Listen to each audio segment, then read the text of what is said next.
Today is day 2 of Invest Fest.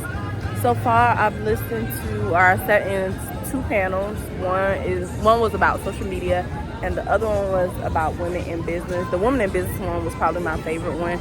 Just hearing from Auntie Tab. Y'all know everybody loves Auntie Tab. She just filled with so much wisdom and joy and practical things that you can do in your business. So it was really good.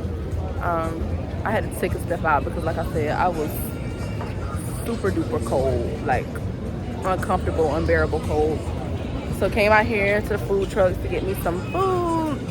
I got me some lemon pepper wings because I love a good lemon pepper wing. Of course, I put in the clips from the sessions earlier so y'all can get just some tidbits of what I was able to experience. And I have my notes available for you, so I'll make sure I put the link in the description box below. You can just click on that link and download the notes from the entire weekend. If you have any questions, make sure you drop them in the comment box. Invest Fest has been a whole ride, for sure. Y'all know I love a lemon pepper wing. I got my hot sauce on the side because they wouldn't let me do half and half. These look good, so I'm excited to eat. I think, one, the only way to get to quality, or even understanding what quality is to create a whole bunch of quantity so you get in your bag, you kind of understand what works and what doesn't work. And when I tell my community, I'm like, yo, just post whatever. Just if you can, let's work on the consistency of posting whatever you can post that's obviously targeted towards your genre or your niche. But I think through that process, you can look at it and say, okay, well, let me step up the quality a little bit. Let me make my messages a little more succinct. But if they're focused on quality for so long, they won't ever get any content up. And you were saying that it's not about the amount of time on YouTube. It's like, yo, let's get 1,000 posts up and see what happens. So, bother me to say no about things. I know something else greater will come. So, but absolutely, it happens all the time. And I've been seeing it, you know. Some of my favorite things is to let people get their whole presentation out, and they can say stuff that I'll be like, oh, in the first 30 seconds I'll be knowing, oh, I ain't gonna do this. But I let them finish it, because it'd be so great. And I said, you know what, this has been amazing. Thank you so much for your time, but it's gonna be enough for me. And they don't even mean, you know, it's like it don't click for them. They're like, oh, okay, so what do we need to, you know, do to, you know, is it this? I'm like, oh, no, it's not this, honey, it just ain't gonna work with Tab. And a lot of times people don't understand that because they've never heard it before, especially from Black women. Okay? Because we're so used to thinking, if I don't take this opportunity, it ain't gonna come again. So they're used to dangling something in front of us and us saying yes to it. But they can dangle it and I'll be like, oh, excuse me, I couldn't see your face to tell you no. Screaming. I'm screaming. Everybody said read the contract. From the time I was a little girl, I knew this is what I wanted to do. I wanted to be an entertainer, I wanted to act. I wanted to be Rudy's friend on the Cosby Show, okay? And so that was my focus. When I moved to LA, I only moved to be an actress. And I would produce a little bit, but acting was my focus. And what I realized was I had put myself in a box. I didn't leave room for God. I loved that. I thought I was in control. And so it wasn't until I had to get to a very low place in my life when I got sick and fell into, you know, sickness and depression. And it was the lowest I had ever been. And I also thought I was going to die. So the only person I could call on was him. And so in the moment of, you know, and I've told this story a million times, but I thought God had forgotten about me, right? Because I had forgotten about him being in control of my life. And so I had my cry out to him in my words were, God, if you heal me, you can have me. And that meant I couldn't live my life my way anymore. I had to live in the way he had created me to live. And so when he took me on this new journey, I only started doing videos because I had a dream. And in the dream, I saw myself on the show. And I'm gifted in dreaming, right? I have many gifts, but one of my gifts is that I see, and I can see things that are coming. And so when I woke up, I prayed, I said, God, reveal that to me. You know, how was I on this show? Because I'm sick right now. I'm not even auditioning at this point. I was on disability for a year. And he said, start doing videos. And I was like, oh, no, I ain't gonna do that. Because you see, I'm an actress. A broke one. But, you know, I was like, I can't do that, Lord. And he said, start doing videos, Tab. And I was like, well, why would I do a video? Like, I won't be taken serious in Hollywood if I do a video, you know, if I get on social media. He said, listen, you are out doing stand-up, because I used to do stand-up, trying to get a TV show. He said, when you start doing these videos, you know, you're going to reach thousands of people in minutes. And I was like, but Lord, I ain't even got thousands of followers, so this don't even make sense. Again, the voice was so loud, it said, start doing videos. And I was like, okay. I'm trying to be obedient. I promised God, if you heal me, you can have me. So I gotta do this. I didn't even realize when I started doing videos. I looked up and 2 years later, I had did no acting. But I hadn't realized that I was missing it. And all these new doors had opened up for me. Because he took me on a different journey. And by the time those 2 years passed, I had made, like I said, I had made so much money. But movie offers started coming to me that I didn't even have to audition. Wow, come on. Right? Acting opportunities that my dream that I always had started coming to me. I didn't have to chase after it. So God said, listen, sometimes you gotta just trust me and stop thinking that you're the person in control. Now the faith without work is dead. So I still had to do the work and I still had to have faith. But I trusted God to take me on a different journey, even though it did not look like what I had envisioned it to be. I never wanted to do no cooking. Other than my family, I was like, Lord, you want me to do a cooking video? Me? And go vegan, Jesus? I'm from North Carolina, and the people won't think I lost my mind in LA. But I did it, and I was consistent every day. And it literally changed my entire life. Just, you know, I would have never wrote a book if I had only kept focusing on acting. I would have never had partnerships if I had only just kept focusing on acting. I would have never had all these other opportunities if I had kept myself in the box. But I let him open the doors for me, and I walked in. And now I've been looking for the doors. I'm like, Lord, where the new door is? Because people think that because you are Kyrie Irving's mom, that you were just placed in this position. And they have no idea the blood, sweat, and tears that you put in to get to where you are today. This was not given to you. Let's just talk about your past, because they don't know that you've been that girl.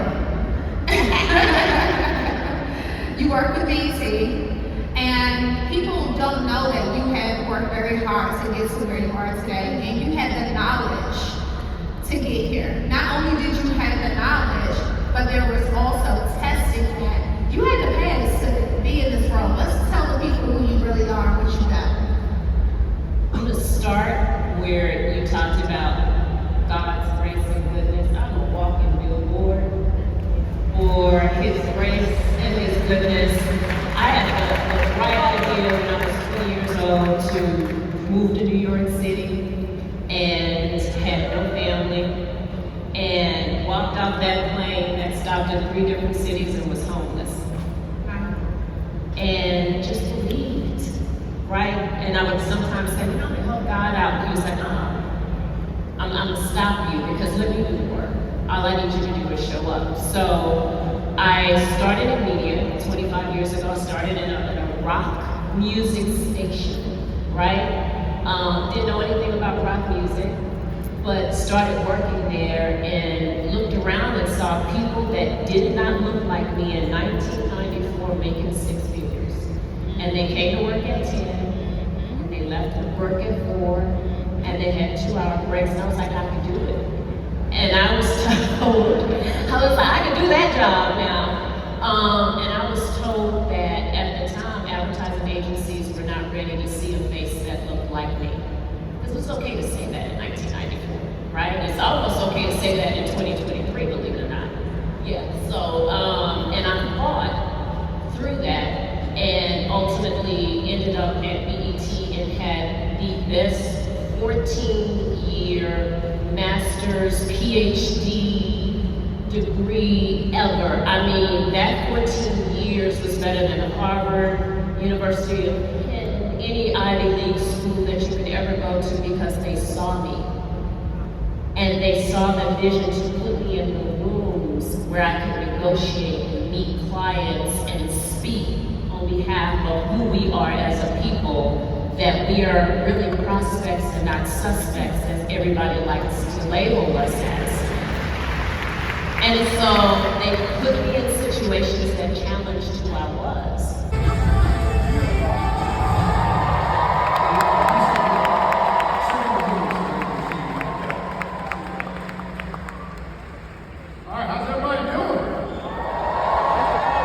Those skills getting up in the morning, right? I said, if you build those skills and those habits, then when you hit your 30s, you will often hear something or discover something that you think is going to create an economic opportunity for you. But if you haven't built those skills and those habits, you will never be able to pursue those and be successful. Because they had to work way over the top to gain a whole lot less. If you combine your forefathers, your ancestors, your great-grandparents, if you combine their work ethic with your tech savvy and how you think today, this place will be in a world of trouble, man. This place will be in a world of trouble. Because y'all some bad ones out here, man. Y'all some smart. My kids way smarter than me. They way smarter than me. They just gotta get that work ethic. They gotta put the screws on it. You gotta buckle down, man. You gotta get funky with it. You gotta get some dog in you. You worried about what social media say. Them people ain't decision makers, shakers and movers. They ain't nothing. The hell you care about somebody's opinion of you? You don't move my life on that mess right there. God moved my life. God in charge of me. I wish I would give a blog permission to tell me what to do. Let me tell you something. Wait, I want to add on that, just one thing. Okay, because I know, I see. Look at God, ain't God good? Because I was trying to say something. No, it's coming. It's coming. I know. It's coming. Man, thank you. I just want to say the importance of habits. Okay? Yeah, not looking at social media. The importance of habits. Getting that dog in you comes from habits. You gotta build those habits. You gotta get up every day. You gotta do the lift. You gotta ask the extra 10 questions. You gotta be there early. You gotta go into environments where you may not be welcome and get the information and the knowledge. The second thing I would add is courage. Take the risks. You are here because you're willing to take risks. Understand, you've got the heritage, you've got the knowledge, you need the habits and the courage. Take the risk. Take the risk. Man, I recommend to everybody, it's called The Magic of Thinking Big. It's a really simple book. It's a really simple book, but the basis of it is very simple. It takes no more brain power to say Volkswagen. It takes no more brain power to say Rolls Royce. So you can say Volkswagen, you can say Rolls Royce. It don't require, you ain't got to grunt it out. You ain't got to, it takes nothing else. He taught me, the first day I sat with him, was to scale up. Scale up, man. I was talking about saving 100 boys out of the camp. He said, get 1,000. I said, okay, man, I'm gonna do 1,000. He said, get 3,000. What happens is, when you scale up, you now elevate your thought process and you elevate everything that you draw to you. Because you're only gonna draw to you what you put out. You know how the saying goes, aim for the moon, in case you miss, you'll still be amongst the stars. Quit shooting low. But shit, if you miss, all you're gonna do is run the bullet in the damn ground. Aim high, man. Go for something. God does incredible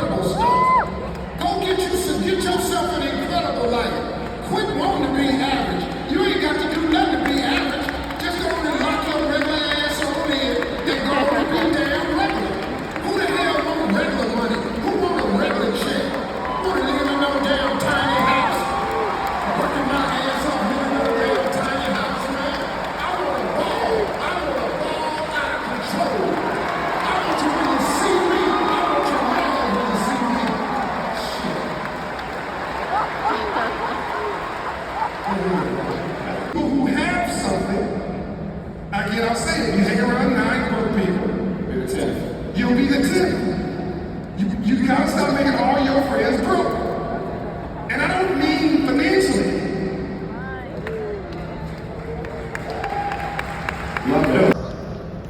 Trust first and relationships first, and very shortly thereafter, it's technical mastery. It's do you know how to do it better than anybody else? And when we sit in those rooms and we sit in those dinners, the prerequisite to get in the room is to do it better than anybody else. And so the only thing you solve for is trust. And so when you think about how to do an institutional transaction, when we say institutional transaction, we mean 9 figures and up. To do an institutional transaction, you have to do many small transactions. You have to do some middle market transactions. You have to incrementally climb your way up the ladder, and the only way to do that is to deliver value at each run. John met that prerequisite and solved for the trust part, and I'll say this because he won't. It was a room of 50 people, 40 millionaires. John sat up on stage and had the room in the palm of his hand. Not because he's the richest, because John weren't. Not because he's the most powerful, but because he demonstrated his technical mastery and was able to articulate it in a way that was not only accessible, but it was empowering. He left that room the most powerful person in it.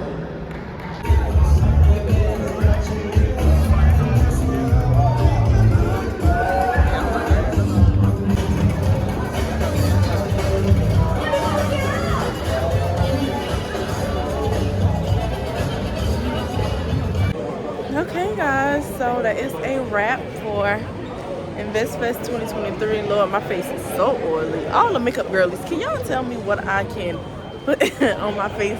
You know, little sidetrack. Can you tell me what I can put on my face? Because my makeup be looking good, but after a couple of hours, it's giving baby oil underneath my makeup. But man, so much good stuff from InvestFest. So much. I don't know. I barely have the words to articulate what happened, but just know it was really good. I'm about to head out right now, but it's been good. If you have any questions, make sure you drop them in the comment box below. My God, my face is oily. Still cute though. I feel like this guy, because y'all, my dream car is a G-Wagon, and then this is my current car. This looks so sad, but I believe that this is God telling me that Kiki, you driving a Honda Civic right now, but baby, this you, okay?